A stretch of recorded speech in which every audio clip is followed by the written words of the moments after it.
ሰዎች እንዴት ናችሁ? ዛሬ ቀን ውሎዬ እንግዲህ ትንሽ የሚያስገርም ነገር እንደገና ያላሰብኩት ያጋጠመኝ ነበር። መዋል የፈለግኩት ነገርና ሌላ ነበር፣ የዋልኩት ደግሞ በሌላ ነበርና እንግዲህ ለምን እንደዛ እንደሆነ ነግራችኋለሁ። ቤተሰቦች ይህንን ቪዲዮ ስትጀምሩ ላይክ አድርጉ። ቤተሰቦች ለዚህ ቪዲዮ 2000 ላይክ እፈልጋለሁ። ትንሽ ደህና ነበር ቻናላችን። ይሄን ሳምንት ደግሞ ቀዝቀዝ ብለዋል። ቤተሰቦች እያያችሁ አይደለም? ምንድነው ያጎደልነው ነገር? እባካችሁ ያጎደልነው ነገር ካለ በኮሜንት አሳውቁን። እስከ መጨረሻ ድረስ ቪዲዮውን በማየት ግን ተባበሩን እላለሁ። አብዛኛው ደግሞ እናየዋለን ዩቲዩብ ቻናላችን ላይ ማለት አናሊስቲክ የሚባል ነገር አለና ማን እንደሚያየን ከየት አካባቢ እንደሆነ ምናምን እንግዲህ የሚገልጸው የመዳም ቅመሞች ናቸው አብዛኛችሁ የምታዩኝና እኔን እንደናንተ ነኝ። ይታችሁ የመዳም ቅመም የድሮ ሸቃላ ነበርኩና አገሬ ገብቼ እንግዲህ የቻልኩትን ያህል እየሞከርኩ ያለው ሴት ነኝና ቪዲዮዬን በማየት እናንተ ደግሞ እህታችሁ እንድበረታ አድርጉኝ እላችኋለሁ።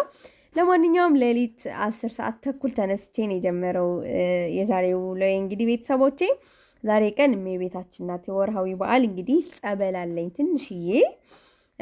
እንግዲህ ሌሊት ተነስቼ እንጀራ መጋገር ነበረብኝ፣ እንደገና ደግሞ ዳቦ መጋገር ነበረብኝ ምናምን ወጥ እንግዲህ 10 ሰዓት ተኩል ደስ የሚለው ግን ብርድ አልነበረም፣ ደመና ነበርና አሪፍ ነበር። ሌሊት ባይዘው ተነስታችሁ ተኝቶ እናንተ ስትሰሩ ጠዋት ስትነሱ ስራችሁን ጨራርሳችሁ ምናምን ወደምትፈልጉት ቦታ ስለምትሄዱ በጣም ደስተኛ ነው የምትሆኑት። እና የጠዋት ሰው መሆን በጣም ነው የምፈልገው። ግን በጣም በህይወት የሚፈትነኝ ነገር ካለ በጠዋት መነሳት በጣም ነው የሚያስቸግረኝ። ለምንድን ነው አላውቅም። በቃ ብዙ ጊዜ እፎክራለሁ፣ አላርም ቀጥራለሁ ምናምን ጠዋት መነሳት መልመድ አለብኝ ምናምን ብዬ እንደውም የሚገርማችሁ ነገር አንድ ልምድ ለመልመድ 21 ቀን ወይም 1 ወር ይበቃል ይባላልና እሱ ራሱ ለመሞከር በጣም እጣጣራለሁ። ግን እስካሁን ያልተሳካልኝ ነገር በጧት መነሳት ነው።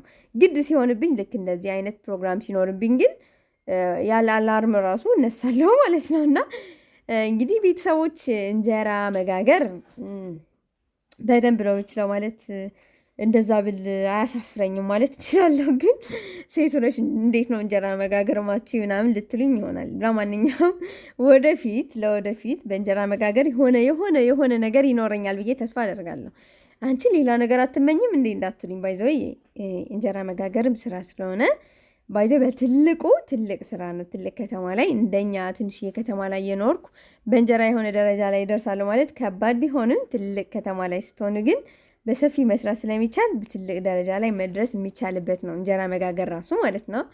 ለማንኛውም ይሄን ዳቦ መጋግረው አንዲት እህታችን ሳውዲ የምትኖር እንግዲህ የልጇ ልደት እንድታከብሩልኝ ብላ ጠይቃን እንግዲህ በልደቷ ቀን ደግሞ ቤተሰቦቿ ያውቁም ነበርና ዳቦ በጣም ያስፈልግ ነበር። መቼስ በልደት ቀን ዳቦ ያስፈልጋል ከኬክ ተጨማሪና ዳቦ መጋገር ነበረብኝ። ቤተሰቦቼ ዳቦ ልጋግርልሽ ምናምን ብያት እሷ እንኳን አይሆንም አትድከሚ ምናምን ብላኝ ነበር።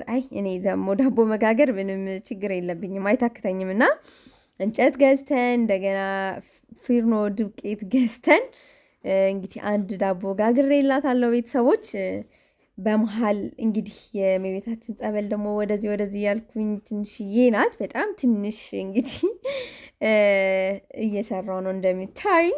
ብቻ ግን ስራ መስራት ለራሳችሁ ነፃ ያደርጋችኋል አይደል? በጣም ነው ደስ የሚል ነገር ነውና ስራ ካልሰራው ትንሽ ውስጤ ይጨናነቃል። በተለይ ደግሞ ቪዲዮ ካልቀረጽኩ ምናምን ይጨናነቃለሁ። ባይዘወይ ለምዶኛል ቪዲዮ መስራት ከኔ ጋር በቃ ተላምዷል ማለት እችላለሁና ብቻ በቃ የሆነ ቪዲዮ እየሰራ ከሆነ በቃ ዘና ምለው ቪዲዮ ሲሰራ ነው እኔ ቤተሰቦች። ለማንኛውም በውሃ ነው የጋገርኩት። አሁንም ከሻ ለምን ልትሉኝ ይሆናል። እንግዲህ አጠገቤ አካባቢ ኮባ የለም። ኮባ ከፈለኩ ደግሞ ለምኜ ምናምን ነው በጣም ነው የሚያስቸግረውና እኛ አካባቢ ደግሞ ሙዝ እንደዚህ በብዛት አትክልት የለምና እንግዲህ ጉራጌ ቢሆን በጣም ቀላል ነበር። እንደውም የሙዝ ዳቦ እኮ በጣም ነው የሚጥመው።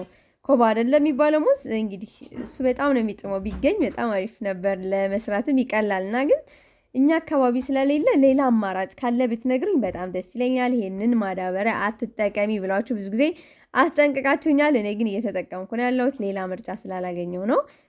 ሌላ ነገር ካለ ግን ብታሳውቁኝ በጣም ደስ ይለኛል። በምጣድ መጋገሩ ብዙም ደስ አይለኝም፣ አያስደስተኝም። ለማንኛውም ከላይቱ ላይ ያደረኩት እንጀራ ነው። እንዲያቀዘቅዝ ነው መሰለኝ። ድሮ እናቴ እንደዚህ ስታደርግ አይቼ ነበር እና ለመጀመሪያ ጊዜ ከቤቴ እንደዚህ ያደረግኩ። ለማንኛውም ዳቦ ትልቅ ነው በጣም ያደረግኩት እና ይኸውላችሁ ግምስ ብሎብኛል እንደምታዩት። በመሀል ደግሞ ልጆቼ ቁርስ መስራት ነበረብኝ። ሽሮ እየሰራው ነው። ሽሮ በዳቦ ይወዳሉ ልጆቼና እንግዲህ ልጆቼን ቁርስ በሉ። እንደገና ደግሞ ወደዚህ ወደ ወጥ መጣን። ሽንኩርት ከታትፌ ምናምን መጀመሪያ ስጎ መስራት አለብኝ። ክኩ በስሎ ወርዷል። እንግዲህ ይችን የምታዩት ብረት ድስት 3 ጣሳ ክክ ታሰራለች። በጣም ቆንጆ ማለት በቂ በቃ ለ3 ጣሳ ቆንጆ ናት በጣም ማለት ቀጭን ወጥ ምናምን ሳይሆን በቃ ምንም ውስጣችሁ ተረጋግታችሁ ውሃ በዛብኝ ወፈረብኝ ሳትሉ ለ3 ጣሳ በቃ ምርጥ ብረት ድስት ናት። ባይዘይች ብረት ድስት ማለት ነውና ለማንኛውም ሽንኩርት አላበዛሁም። ብዙም ቀይ ሽንኩርት እኔ ተጠቃሚ አይደለሁም፣ አላበዛም። ብዙ ጊዜ ትንሽ ነው የምጠቀመው። እንግዲህ ቀይ ሽንኩርት ብዙም ለጤና ጥሩ እንዳልሆነ የሆነ ቦታ ላይ ሰማሁኝና ነጭ ሽንኩርት ነው ለጤናችን ብዙ ጥቅም እንዳለው የሰማሁትና እንግዲህ በትንሹ ነው የምጠቀመው። ለማንኛውም ግን ማለት ነው እኔ በምድጃ እንደዚህ በእሳት ስሰራ በጣም ይቀለኛል፣ በዛውም ደግሞ ጊዜ ይቆጥብልኛል በእንጨት ስሰራ ማለት ነውና እንግዲህ እንደምታዩት በእንጨት እየሰራው ነው። እንጨቱ ደግሞ በጣም ነው የሚነደው፣ ባህር ዛፍ የደረቀ ባህር ዛፍ ስለሆነ ምንም ቅልል ያለ ነው ባይዘው። እንግዲህ ክኩ በስሎ ወርዶ ትንሽ ቀዝቅዞብኝ ስለነበረ እሱ መጀመሪያ ሞቅ አደረኩት። ከዛ በኋላ የሰራሁትን ስጎ እጨምራለሁ። እዚህ ጋር እንግዲህ የምታዩት መለኪያ ካጠገቤ ያለችው ከኋላ ወይኔ ሸፈንኳት። በሷ ሙሉ ነበር በርበሬ ያደረኩትና ላሳያችሁ ነበር። ለ3 ጣሳ ምን ያህል በርበሬ እንደምጠቀም ላሳያችሁ ነበር። እኔ ብዙ ጊዜ ስለምሰራ ልኬታው ማውቂያለሁ። ባይዘው ወጥ ስትሰሩ የምትሰሩትን ልኬታ ካወቃችሁ በኮንፊደንስ ነው የምትሰሩት። በርበሬ በዛብኝ አነሰብኝ ምናምን ሳትሉ ዘና ብላችሁ ነው የምትሰሩትና በጣም ደስ የሚለው ባይዘው ሁሉም ቦታ ላይ ሁሉም ነገር ላይ ስንት ማንኪያ መጠቀም እንዳለብን ስንት በቃ በመለኪያችን በምንችለው ስንሰራ ቀለል ብለን ነው የምንሰራው። በቃ ውስጣችን ዘና ብለን ነው የምንሰራው። ብዙ ጊዜ ደግሞ እንግዳ ሲኖርብን ወይም ደግሞ የሆነ ፕሮግራም ሲኖር ምናምን ብቻ ማወቅ ግድ ይለናል እና ለማንኛውም ወጥ አለቀ። እንጀራ ጋግሬ ጨረስኩ። ዳቦ ወጣ። ሁሉ ነገር አልቆ በመሀል ምን ተፈጠረ መሰላችሁ? አንድ ስልክ ተደውሎ እንግዲህ የጓደኛዬ አባቷ እንዳረፉ ተነገረኝ። ምንም ማድረግ አልችልም። በጣም ነው የደነገጥኩት።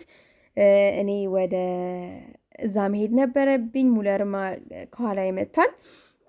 እንግዲህ ይሄንን ፕሮግራም እንግዲህ መሳተፍ አልቻልኩም። የእህታችን የልጇ ልደት መሄድ ነበረብኝ። ብዙ ቀን ነበረ የተዘጋጀንበት። የሚገርማችሁ የልደቷ የህፃኗ ልደት የሁሉ ነገር እኛ ነበርን ሁሉ ነገር ያደረግነው። እዚህ ጋር ደግሞ የራያ ልብስ አዘውን ነበር። በትእዛዝ ነበር ያሰራንላቸው። በራሷ እህታችን መርጣላቸው 3 ቄምስ እንደምታዩት ልጇ ናት እዚህ ጋር የቆመች ህፃና ልጅ ገና 4 ዓመቷ ነው።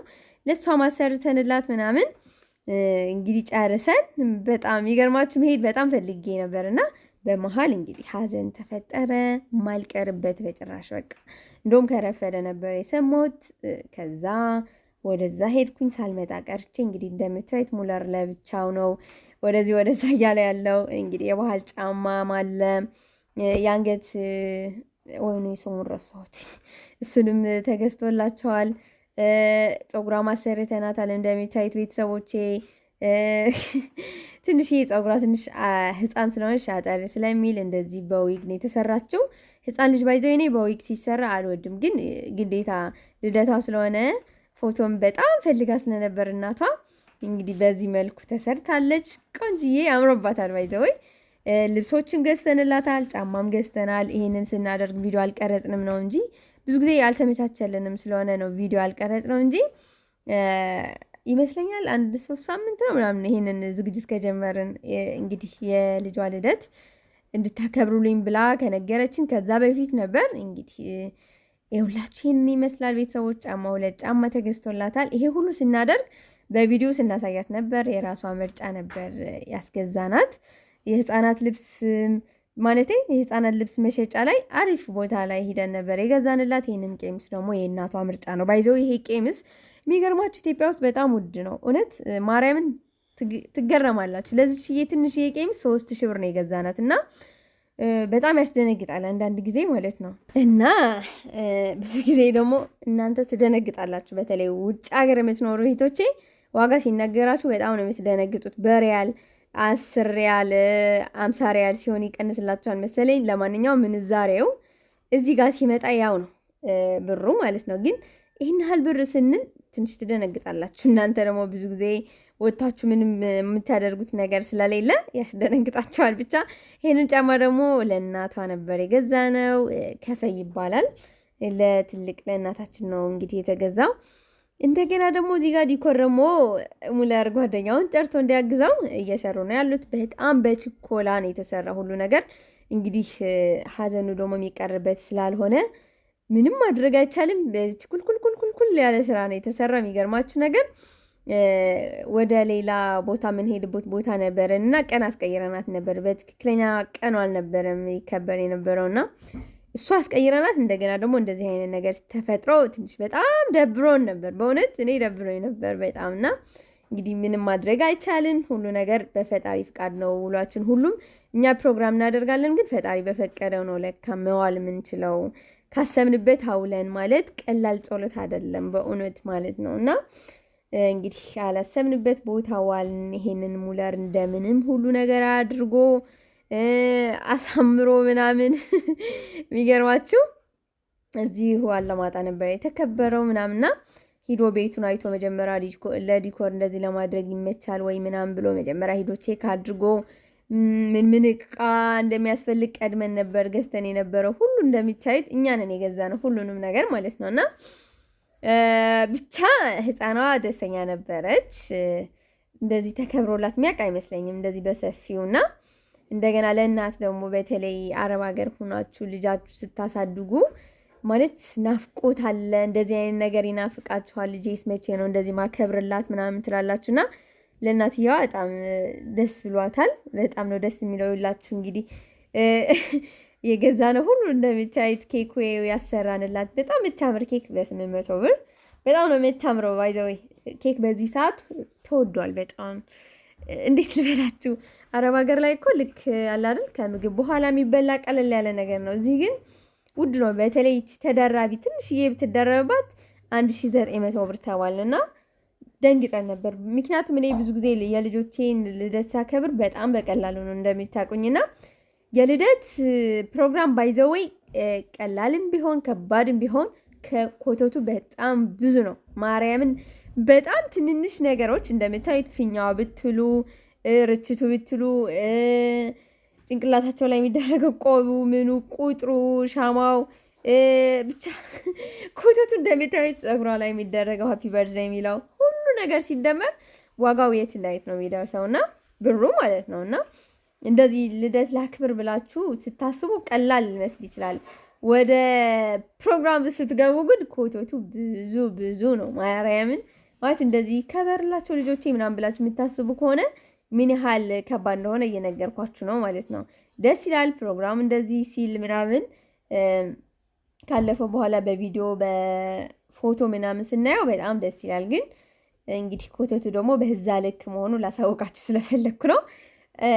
ልንገራችሁ በእውነት በጣም ነው የደከምነው በጣም ማርያምን ማለት ነው። እና ይህንን ፕሮግራም አሪፍ ለማድረግ በጣም እናቷ ደግሞ ጓጉታ ስለነበር በጣም ለፍተንበታል። ቀላል ሊመስላችሁ ይችላል ለእናንተ ግን እዛ ሱቅ እዛ መሄድ እዛ ምናምን ብቻ ብዙ ቀን ነው የጨረሰብን። ብቻ እግዚአብሔር ይመስገን በመጨረሻ እንደዚህ ብሎ ተከብሮላታል። እንግዲህ ቤተሰቦቼ ቪዲዮውን እየወደዳችሁ እያያችሁት እንደሆነ ተስፋ አደርጋለሁ። ግን እስኪ ባካችሁ ምንድነው ምን እያጎደልን ነው? ትንሽ ቀዝቀዝ እያለ ነው ቪዲዮአችንና ምንድነው ያጎደልነው ነገር ብትነግሩን በዛው በጣም ደስ ይለኛል። ኮሜንት ስር ማለት ነው ብታሳውቁኝ እባካችሁ ንገሩኝ። ለማንኛውም ወደፊት ደግሞ እንደ እግዚአብሔር ፍቃድ አንዳንድ ነገሮች ለማስተካከል እየሞከርን ነው።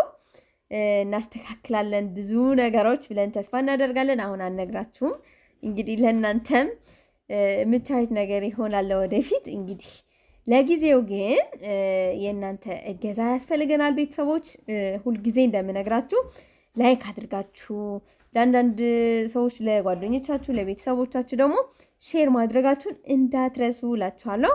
በጣም የምትወዱኝ ቤተሰቦቼ ሁሌም የምታከብሩኝ የምትወዱኝ ሁሌም የማትለዩኝ ቤተሰቦቼ እንግዲህ ሁሌም አብራችሁኝ ያላችሁ 50,000 እና 100,000 አብረን እንድናከብር የምትፈልጉ በጉጉት የምትጠብቁ እባካችሁ ሰብስክራይብ ያላደረጋችሁ በተለይ ሰብስክራይብ ማድረጋችሁን እንዳትረሱ። ከቻላችሁ በውስጥ ቻሌንጅ ጀምራችሁ 50,000 እንግባ። በእናታችሁ በቃ 50,000 መግባት በቅርቡ በጣም ፈልጋለሁ። ከዛ ቀጥሎ 100,000። መጀመሪያ ግን 50,000 መድረስ ነው ያለብን መሰለኝ መጀመሪያ። ምክንያቱም እኔ ያቺ የ100,000 ማክበር በጣም በጉጉት እየጠበቅኳት ስለሆነ ማለት ነው። እና መጀመሪያ 50,000 ድረስ ከዛ በኋላ 100,000 ደርሰን በደማቁ ምናከብር ይሆናል ቤተሰቦቼ።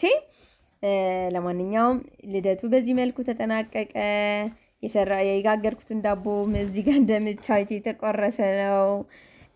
እስከ መጨረሻ ድረስ ላያችሁልኝ በጣም ነው ማመሰግነው። እግዚአብሔር ያክብርልኝ። በጣም ነው መወዳችሁ። ሁሌም ከጎኔ ላላችሁ ቤተሰቦቼ ወዳችኋለሁ። ቸር ሰንብቱልኝ። ቀጣይ በሌላ ቪዲዮ እንመለሳለን። ባይ